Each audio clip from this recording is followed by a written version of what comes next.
all the ingredients that you need other than eggs, and then all the stuff. First you'll need 3 cups of flour, and then I'm gonna put it into this bowl.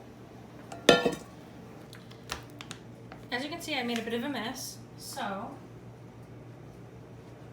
just take a damp cloth and wipe it up. Now I need a teaspoon of baking soda and a teaspoon of salt. And whisk it all together.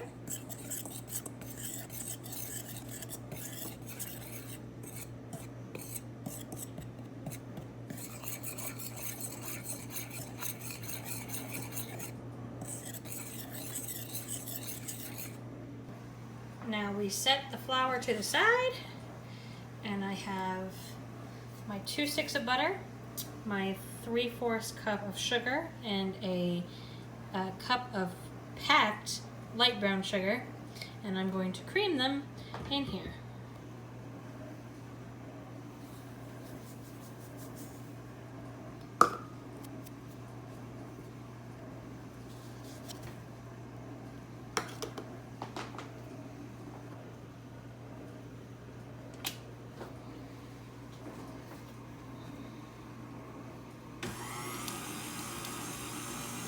I should mention that I am not using butter.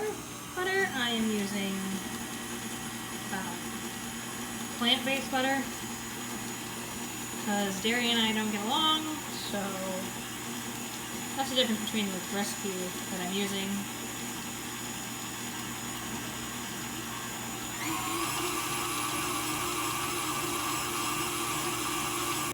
Something I like to do when I'm cracking eggs is I always put a piece of paper towel or something underneath, because when I crack them open into a bowl, I always get mess everywhere. So do this. So 2 eggs, and then I'm going to beat them into this mixture. So this mixture right now is safe to eat because it's just butter and sugar, and it's delicious. But I would not suggest eating it after you put the eggs in. So here we go. 2 eggs. 2. Oh, I got some on the thing. I'll have to clean that off later.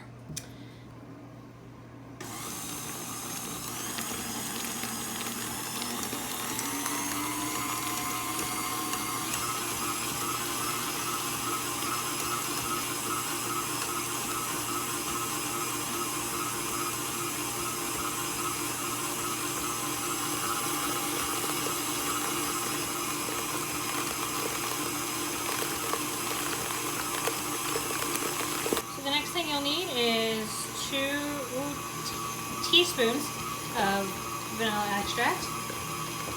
And I'm going to pour this out. Oopsies. But 2 teaspoons of this.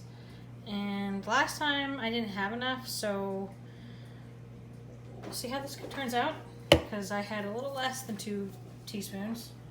So the next part is to gradually add your flour, salt, baking soda mixture into here while it's mixing. So that's what I'm gonna do.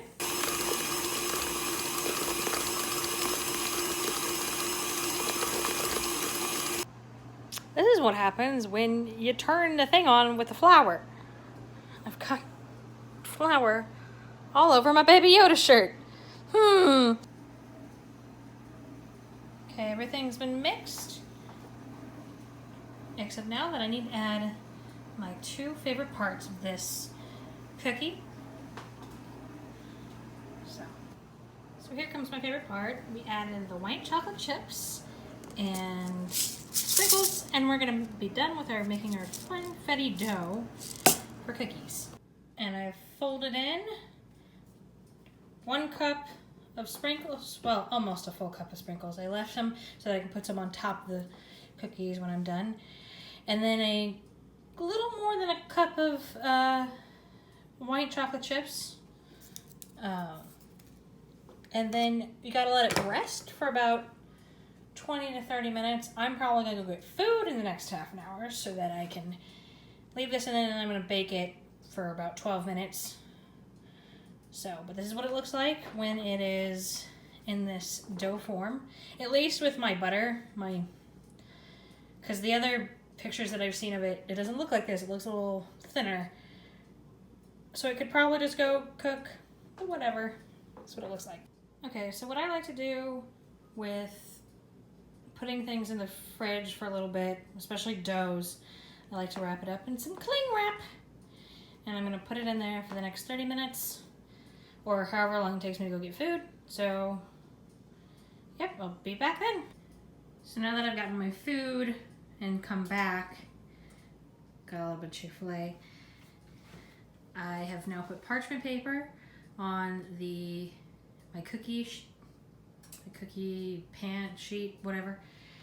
And then also, just waiting for it to heat up to 375, and then I will pop it in for 12 minutes. So, I'm just gonna wait for that to happen.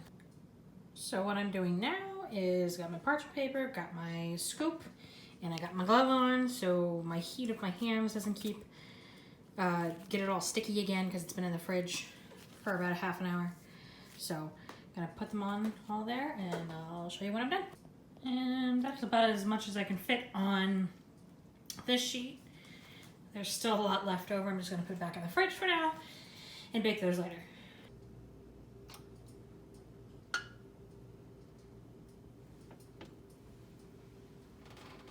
Looking good. Okay, time to let them sit for about